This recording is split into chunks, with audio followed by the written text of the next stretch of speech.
Today, mga katamaraws, you are watching MT News, the #1 station full of information. My name is Joanna, Jorge.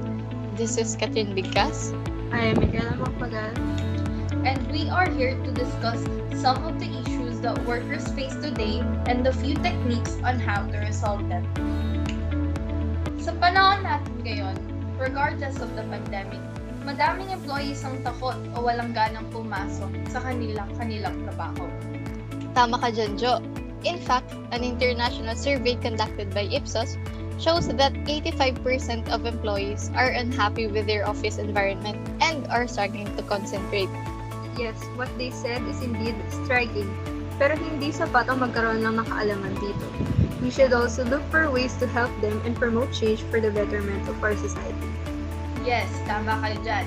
So first off, let's start with extended work hours. Ayon sa Collegiate Occupational Health and Safety, ang extended work hours ay ang mga work schedule na mas mahaba kaysa sa normal na oras o araw ng trabaho. Dito sa Pilipinas, ang normal hours of work of an employee ay hindi pwedeng sumobra sa 8 hours kada araw. Kailangan nilang magkaroon ng maximum ng 40 hours a week at hindi ito applicable sa mga health workers or health personnels. Paano kung nag-exceed sila dun sa required number of hours? Nika, employees are entitled to a 30% additional pay if they are need to work in excess of their normal work hours. Pero saglit lang, Jo. Marami akong naririnig sa ibang mga kaibigan ko na hindi raw bayad yung kanilang mga OTs. Oo nga, some employers or countries do not adhere to this kind of directive. For example, the term karoshi in Japanese translates to death by overwork. And this illegal term that is recognized in Japan as a cause of death. Japan is known for one of the countries that has the longest hours of work in the world. They allow employees to work for more than 80 hours of overtime a month and are unfortunately often unpaid based on a 2016 government survey. So, dito, magbibigay ng example si Jo according sa mga overworked employees sa Japan. Now, this is an example of an overworked employee in Japan. Kitang-kita naman nakatulog na siya sa subway. So, madalas silang nakakatulog on their way home from work. Minsan, nakakatulog na lang sila sa daan or habang nagko-commute pa uwi. And minsan, dumarating na rin sa point na nagiging cause of death nila ito.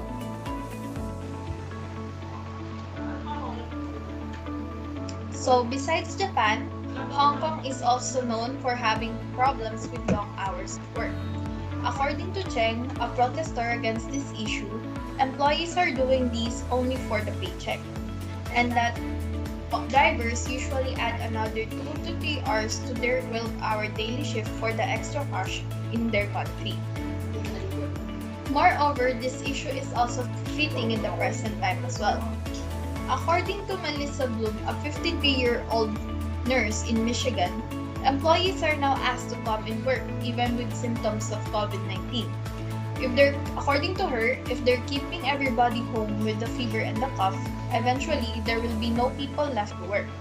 So pinapakita lang din dito na yung mga employees or yung mga nurses na ito, hindi na rin sila magkakaroon or nabibigyan ng chance upang magkasakit. Kasi na, pagka hindi sila nag-extend ng work or hindi sila pumasok, walang magkakaroon na sapat na employees para magtrabaho or tumulong sa mga patients.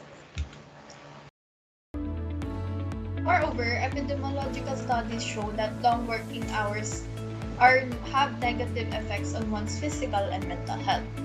So, included na dito yung cardiovascular diseases, chronic fatigue, stress, anxiety, sleep quality, and so on.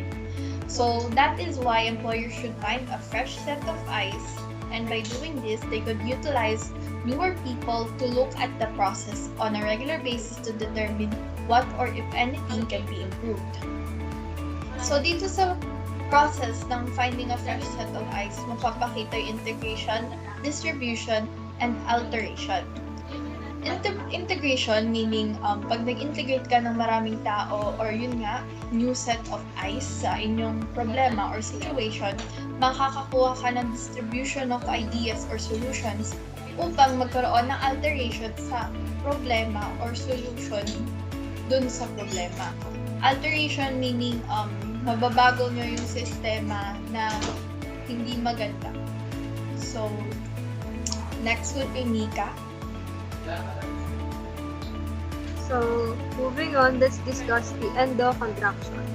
This pertains to the practice of hiring workers for a short time before terminating. Kayo ba mga partner?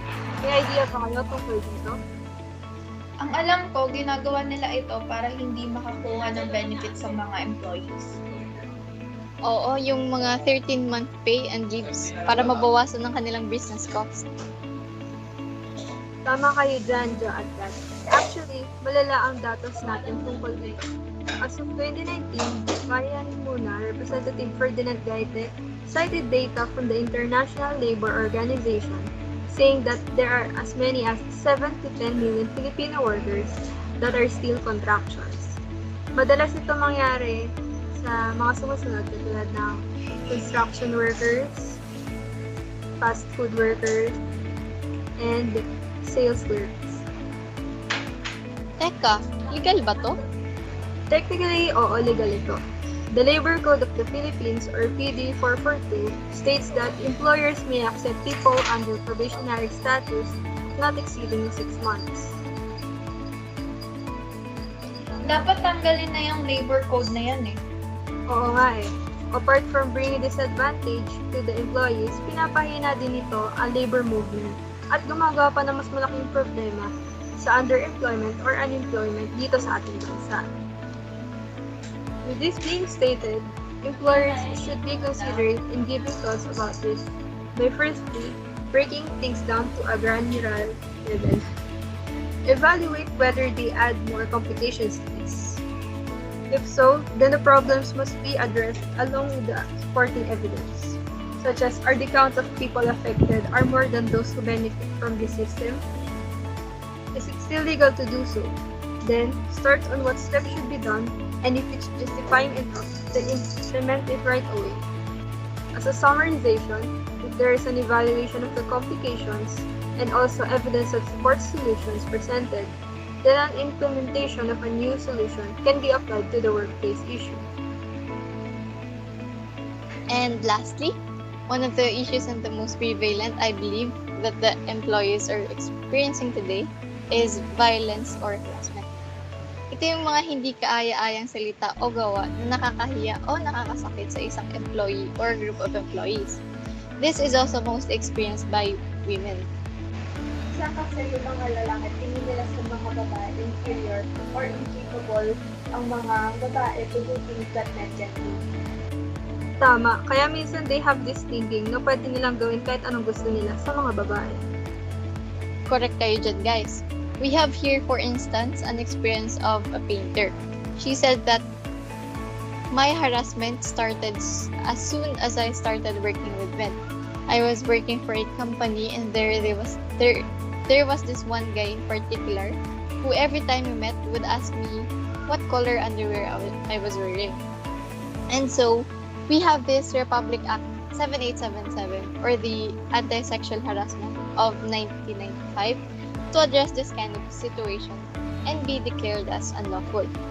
Moreover, according to SHRM, 1 in 7 employees feels pressure or tension while at work for any number of related reasons. Maaring ang mga ito ay dahil sa mga mapapatakip na biro, katulad ng nakita niyo po sa video.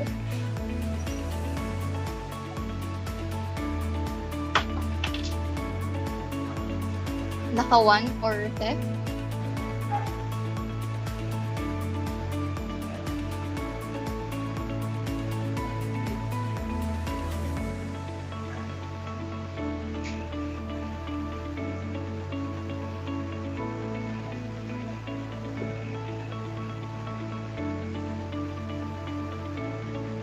Pwede ring sexual harassment.